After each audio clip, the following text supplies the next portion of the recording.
Hello, today I'm going to be showing how I lay down my shadows and outlines.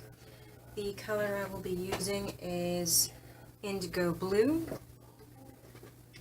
and it is probably the most common pencil that I use. As you can see, I already have my outlines done in pencil. I like to have that done before I ever do anything in color, just so I have, I know where my lines are going to go, and I don't have to worry about that. So I pretty much just start laying down just the basic line work of everything.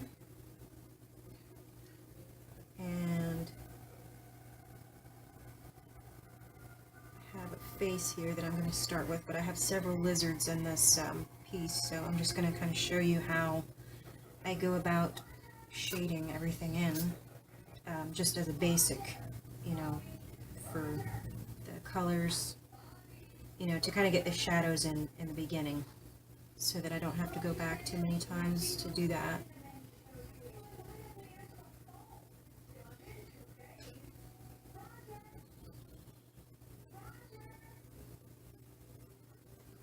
And I am recording on my phone at this time. I have to order a new battery for my camera. It kind of died on me, but I will be improving the quality of these videos as I can go along. So please don't not view this just because it's kind of, subpar quality for right now. I intend to improve that as time goes on, and as soon as I get the new rechargeable battery for my camera. Because right now I looked for it everywhere today and I could not find it.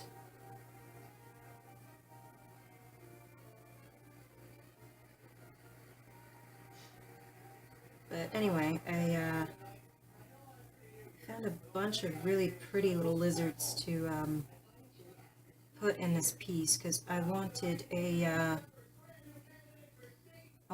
face with this flowing hair that sort of turns into foliage and vines and pieces of bark, maybe tree bark, something like that. And I wanted there to be several types of lizards that are tree dwelling to kind of give that a unique look, like sort of have a habitat in there for them, at the same time have this kind of pretty feminine face that's sort of like a spirit carrying them in her hair.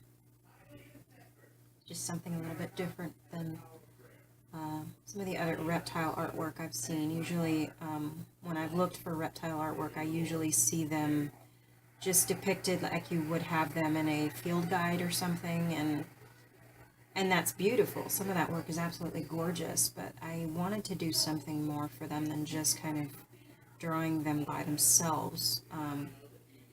I thought it would be kind of interesting to give them a different sort of portrait and, have them be in the company of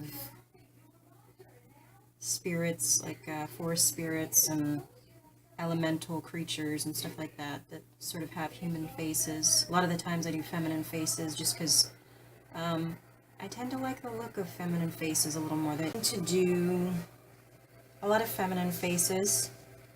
I just tend to find them a little more inviting than masculine faces, just in terms of the artwork and aesthetics. You don't see a lot of masculine faces in terms of this, but I will be doing a few of those too, just because I don't want to leave them out.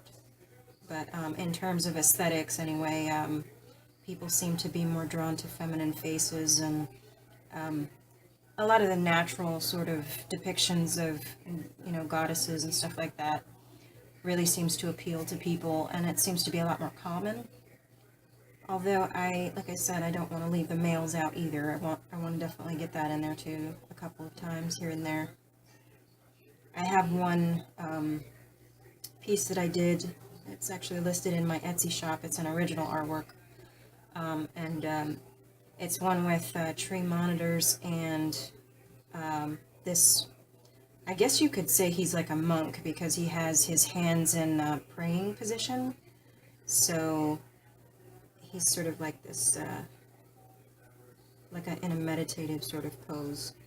So I guess that could count. I haven't done one yet where it's a masculine face with integrated natural features like I'm doing with this. So, but I do plan on doing that. So definitely stay tuned for that. I'm just trying to get as many ideas as I can drawn down. Of course, they take me a little time to finally get them fleshed out, because it does take a little bit of time to get everything done. But I have a sketch pad where I draw like little quick kind of crappy drawings of the idea that I have, so that at least I won't forget.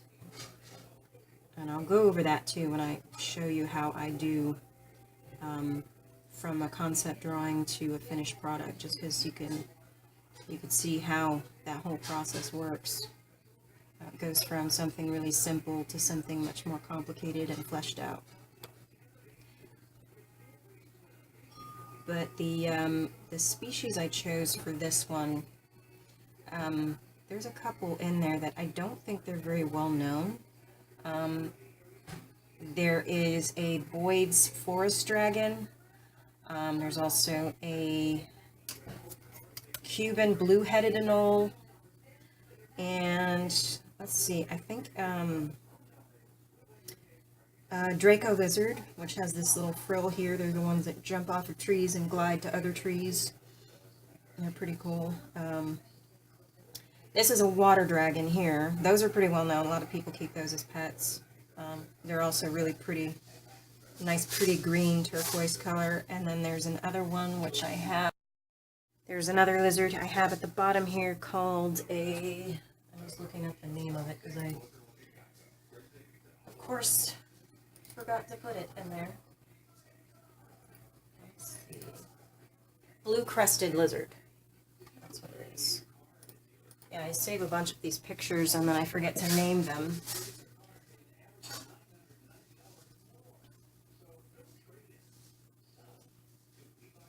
But it's a couple of really nice, colorful animals that should highlight this piece, hopefully, when it's done.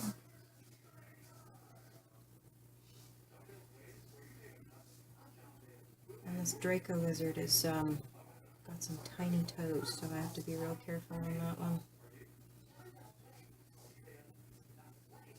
That's one thing with lizards, is you'll notice just how tiny some of their toes are, and they can kind of get lost in the imagery, and I don't want to let that happen unless I'm deliberately covering it for some reason.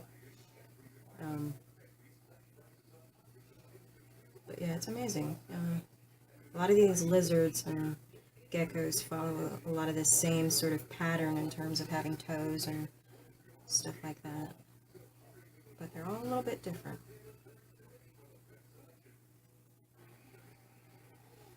I'm just doing the line work right now. I will be doing the shading in a few minutes. I just kind of want to get the basic of the line work done. And with this particular color, indigo blue, you can just do so much with it in terms of, like, even if you're not doing shadows or, you know, anything as complicated as shadows or, you know, dark pigmentation on something, you can actually use them. They're really good for creating an outline for something. Like if you have a drawing that you've done and the subject of said drawing has no outline, sometimes it can become blurry.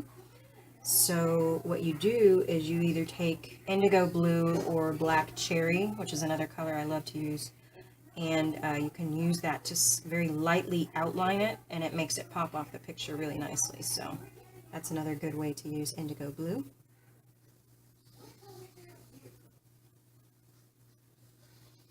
I'm just hoping that my phone holds out, because my camera would not hold any energy when I was recording things, and it was really frustrating. It was cutting off when I was wanting to finish a video, and it was really aggravating.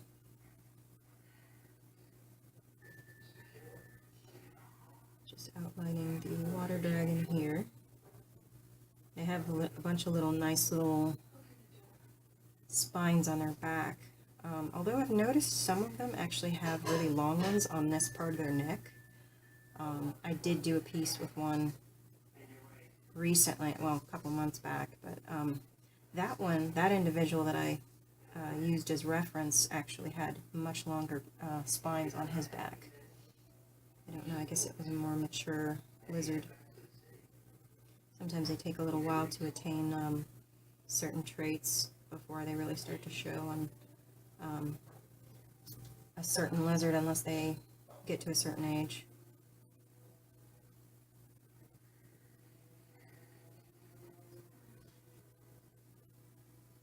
Iguanas sort of do the same thing. They Okay, this is what I have so far with just a line work done and a little bit of shading. Here you can see some of the shading up close, like on the face, and a little bit like on the underbellies of the lizards. Again, notice I'm not putting very much just because this is the beginning stage of everything. I will be back and I will start laying down some base colors, and I will make a video of that as well. So stay tuned.